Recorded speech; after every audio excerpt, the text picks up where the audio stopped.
Mon père, voulant se marier à une femme musulmane, devait rencontrer l'évêque. L'évêque l'a bien reçu et il lui a donné l'autorisation. Et il lui a même dit qu'il allait avoir plusieurs enfants et que parmi ces enfants, il y aura un prêtre.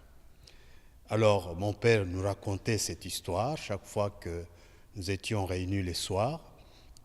Et petit à petit, cet appel provenant de mon père a jailli en moi et je commençais à sentir cet appel et je suis devenu enfant de chœur, servant d'hôtel et j'ai évolué ainsi petit à petit après l'école primaire vers le petit séminaire et après le petit séminaire, je suis entré au grand séminaire. Donc je dirais que c'est à travers mon père que Dieu est passé pour m'adresser cet appel-là.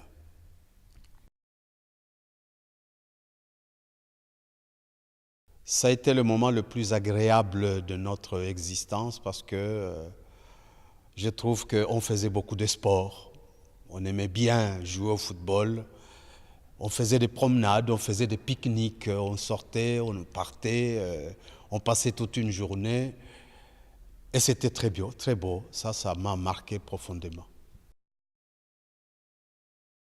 La réconciliation est pour moi quelque chose que je compare à de la nourriture.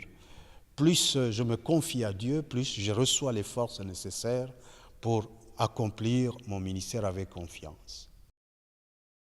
Quelques jours avant le dimanche, je prends le temps de lire les textes du dimanche, de voir en quoi ces textes nous interpellent, m'interpellent d'abord personnellement, et ensuite je compare avec certaines situations que je connais de mes paroissiens, et je rédige donc mes homélies en fonction de tout cela. La prière, c'est comme la respiration pour moi. Passer une journée sans prière, je sens qu'il me manque quelque chose.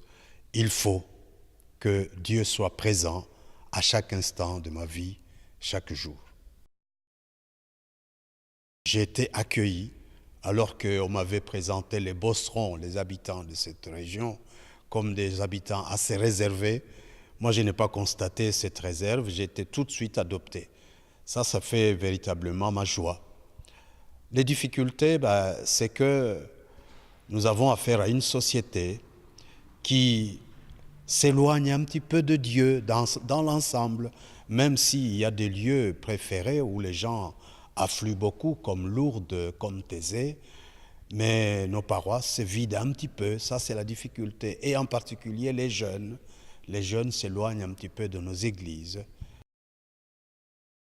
Ce qui me rend heureux, c'est d'être l'homme de tous, le prêtre. Quand les gens m'abordent comme prêtre, ils ont confiance. Et cette confiance, cette joie de voir n'importe qui se confier à moi, ça me donne une valeur dans mon être, dans mon existence et dans ma mission.